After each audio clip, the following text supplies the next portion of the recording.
शिवाजी महाराज यांची महती सांगण्यासाठी उभे आहे.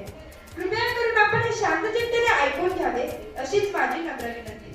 सह्याद्रीच्या छाताडातून नाथ भवानी गाजे, सह्याद्रीच्या छाताडातून नाथ भवानी गाजे, काळजात राहती आमच्या रक्तात वाहती राजे.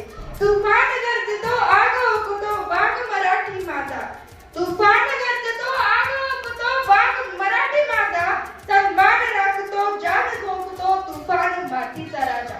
भागाची चाल, गरुडाची नजर, स्त्रियांचा आदर, शत्रूंचे मर्दन, असे नसावे मावळ्याचे वर्तन. हीच आमच्या छत्रपती शिवाजी महाराजांची शिकवण, हीच आमच्या छत्रपती शिवाजी महाराजांची शिकवण. ताजमहाल जर का प्रेमाची निशाणी आहे, ताजमहाल जर का प्रेमाची निशाणी आहे, तर शिवनेरी किल्ला एका सिंहाची कहाणी आहे, एका सिंहाची कहाणी आहे.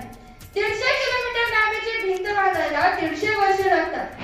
मात्र आमच्या छत्रपती शिवाजी महाराजांनी अवघ्या 50 वर्षांच्या कालावधीत जे किल्ले बांधले ना, त्यांची एकंदरीत लांबी 4000 किलोमीटर इतकी भरेल. मित्रांनो, खरं सांगायचं झालं तर ब्रिटिश लोक ओम या शब्दावर संशोधन करतात की ओम बोलल्याने शरीरात ऊर्जा का निर्माण होते. पण मला असे वाटते की खरे संशोधन हे छत्रपती शिवाजी महाराज या नावावरती करायला हवं. कारण हे नाव घेताच अंगावरती शहारे उभे राहतात, हृदयाचे ठोके वाटतात, शरीरामध्ये एक वेगळीच ऊर्जा निर्माण होते. जर तुम्हाला कोणी विचारले ना, तर कॉलर टाईप करून सांगायचं मराठीत की मराठी या शब्दाचा अर्थ काय आहे. मरेपर्यंत महाराजांच्या सेवेसाठी ठेवलेला जगदंब जगदंब. सूर्यनारायण जर उगवले नसते तर आकाशाचा रंगच समजला नसता. सूर्यनारायण जर उगवले नसते तर आकाशाचा रंगच समजला नसता. आणि खरंच जर छत्रपती शिवाजी महाराज जन्मले नसते ना, तर या हिंदू धर्माचा अर्थच समजला नसता, अर्थच समजला नसता. 12 खेळाडू, 12 महिने, 11 खेळाडू, 10 बोटे, 9 ग्रह, 8 दिशा, 7 आश्चर्य, 6 संवेदना, 5 महासागर, 4 वेद, 3 ऋतू, 2 डोळे आणि फक्त एक शिवबा. मराठा वन मॅन शिव, एकत्र आले शिवराय माझे.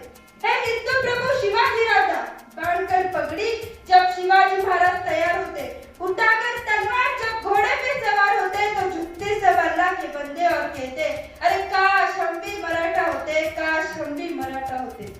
मित्रांनो, इसवी सन 1607 मध्ये महाराजांचे 7 मराठी लढले आदिलशहाच्या 1500 माणसांबरोबर. वेडात मराठे वीर दौडले 7, त्या वीरांना मानाचा मुजरा, त्या वीरांना मानाचा मुजरा. शाहिस्तेखानाला डायरी लिहिण्याची सवय होती.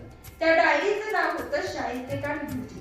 एकदा काय झालं तर शाहिस्तेखानाने त्या डायरीत एक प्रसंग लिहून ठेवला. त्याने असं लिहिलं की शिवाजी महाराज वाऱ्याच्या वेगाप्रमाणे ताजमहालात आले आणि ताजमहालातून निघून. पण खरं तर त्यानंतर त्याची एक बहीण होती. ती बहीण त्याच्याकडे धावत धावत आली आणि म्हणाली, भाईजान मेरी बेटी लापता है, मेरी बेटी लापता है भाईजान. त्यावेळी शाहिस्तेखान म्हणाला, भिऊ नकोस, शिवाजी तर तुझ्या मुलगीला पळवणार नाही.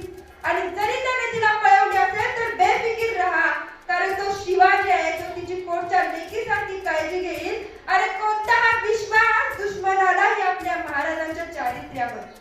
हे गोष्ट सांगायचं तात्पर्य एवढंच की आजच्या या काळात शिवाजी महाराजांसारख्या विचाराची गरज आहे. मित्रांनो, अमेरिकेच्या पोस्टल विद्यापीठात शिवाजी नीती मॅनेजमेंट गुरु हे शिकवलं जातं.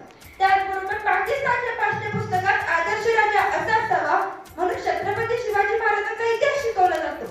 अनेक देशांमध्ये शिवाजी महाराजांचा इतिहास अभिमानाने शिकवतात, पण आमच्या देशात तो तर पुसण्याचाच प्रयत्न केला जातो. अरे गर्व असेल शिवाजी महाराजांच्या भूमीत जन्म घेतल्याचा तर त्यांचा आदर्श डोळ्यासमोर ठेवा. कोण म्हणतं छत्रपती शिवाजी महाराज मुसलमानांच्या विरोधात होते? जर छत्रपती शिवाजी महाराज मुसलमानांच्या विरोधात असते तर त्यांच्या आरमाराचा प्रमुख कोण होता? दौलत खान.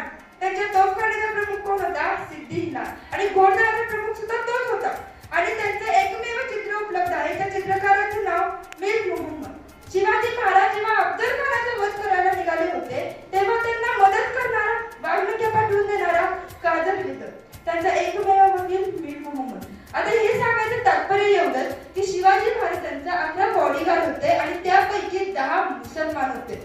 याचा अर्थ तुम्ही मला सांगा, छत्रपती शिवाजी महाराज मुसलमानांच्या विरोधात असू शकतात का?